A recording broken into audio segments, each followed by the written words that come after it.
Pretty windy at Christchurch yesterday when the Southern hopefuls for the 1,000 guineas got a bit of a yardstick on where they're at, with a couple of very handy North Island visitors facing them in the Canterbury Bell Stakes, a race that's been pretty good for the Southern fillies in the last couple of years. I think Kiwi Ida won it last year, and a filly called La Diosa the year before. The widest, Weka Force, Bruce, the inside horse Emily Margaret, and general consensus was that was the difference in the end. Yeah, it was a track that played very on pace down at Riccarton. I found it very hard to explain with the big, long, roomy track that it is.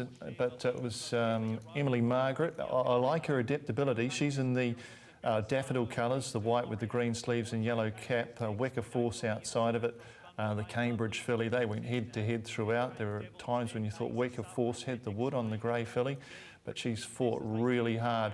And yeah, I just like the adaptability in Emily Margaret here. The last time they rode her from back, today they put her up on the speed. So this is totally against her normal pattern. She's a sit swisher, and you know, it's probably too easy to say.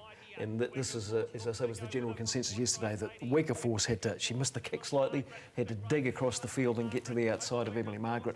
Emily Margaret had to go against her racing pattern because she drew barrier one. And as you say, Weka Force had it done a couple of times up the straight. But she's a really good filly. I think it's too easy to say that 17 barrier draw beat one barrier draw, and that was the key, or the one barrier draw beat the 17. She was still going away from her at the line. I think it's the 73rd stakes winner for Pins. Yeah, he's been a remarkable horse over a very long period of time. And Kevin Hughes and Kevin and Pam trained this one, and they just went to show the Northerners that you can't just turn up and win these races. You've got to beat us from down south. Oh, I'm actually thrilled for her and the owners and everything, because she had improved a bit from the last run. I was very happy with her. So, but I said to Jasmine today, you can't muck around. There'll be carnage in that field. You've got to go forward. And I thought she could go forward and hang on. She just did. Yeah. Look, the favourite sat outside your Weka Force, and even your filly was changing stride a couple of times down the straight, but she was very brave, and that's only going to enhance her ability as a racehorse, isn't it? Hopefully I'm going to get the mile and the guineas that we hope to get. So it's looking good. I see her change legs about 100 yards, holy hell, and then she picked herself up again. So it was a good effort for her. She's still learning, and there'll be a lot of improvement from it, hopefully. And I'm just thrilled for her. I love to win this race. It's a great race. He certainly loves that filly, and rightly so. Emily Margaret, Kevin and Pam Hughes, the trainer, they went 110.7 down the chute there, came home with 35.51. So it was a lot of talk about track bias yesterday, but as you mentioned before, Bruce, the wide open dynamics of Riccarton, that easterly wind, it was, I think it was more yesterday at Riccarton about ability bias generally. Yeah, well, we often see it when we see tracks coming from wet back to firm, and it was good three, but it was a genuine good three. Let's have a roll through the winners on the day and where they were. Cadrona off the front, and through most of the day it was very on pace.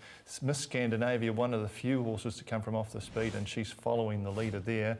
Another leader, Lynn, in the third of the day. It was a great ride, that one. It was nicely rated off the front, which is another factor. If you get to the front and control the tempo on a good track, and you're running sub 34s off the front, you're going to be hard to run down.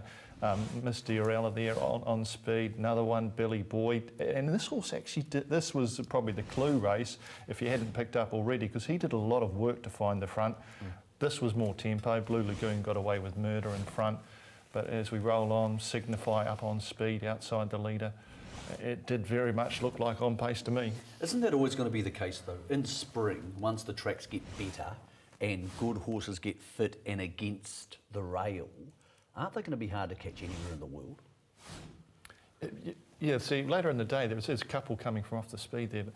But I just don't understand track bias. Like, if they are running 35 off the front, why can't the horse just behind it run a tenth of a second quicker and run it down? Aren't our races, though, in this country run less aggressively early than, say, somewhere like Australia, where they'll punch off the gates and they train their horses to fly early? And obviously America's the more dramatic example of that.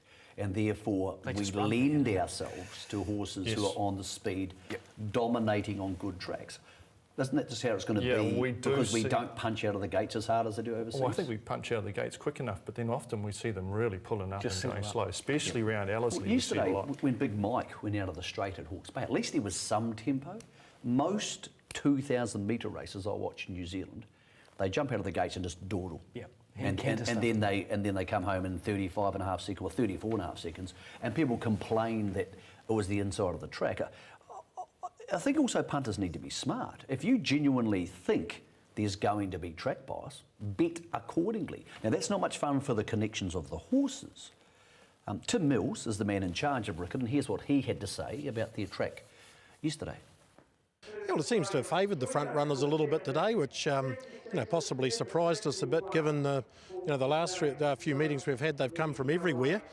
Possibly we've struck our first good going of basically probably for about 4 or 5 months, and perhaps they've just run along pretty quickly in front, and then that's perhaps caught a few. I know I've spoken to a few of the jockeys and things that the comment mainly has been, hey, we've finally struck a firm going, and that was always going to happen at some stage as we got into spring. We've had, I think, slow going at the last meeting, and of course the 3 days of the Grand National meeting, of course, was wet going. But it's been in really good nick. We irrigated on Monday and Wednesday, and of course there was rain forecast for yesterday, which never eventuated. So, that possibly puts or explains how the preparation of the track was. It was supposed to rain yesterday, it didn't. That possibly would have been a dead track, which might have seen things play a bit differently. But everyone's looking for good going as we're heading into the next 7 or 8 weeks before we come to Christchurch, New Zealand, Christchurch Casino New Zealand Cup Day. So, perhaps it's just some of the horses adjusting to it, and probably 3 weeks' time, or when we head to Ashburton and Co, might just see some different playing.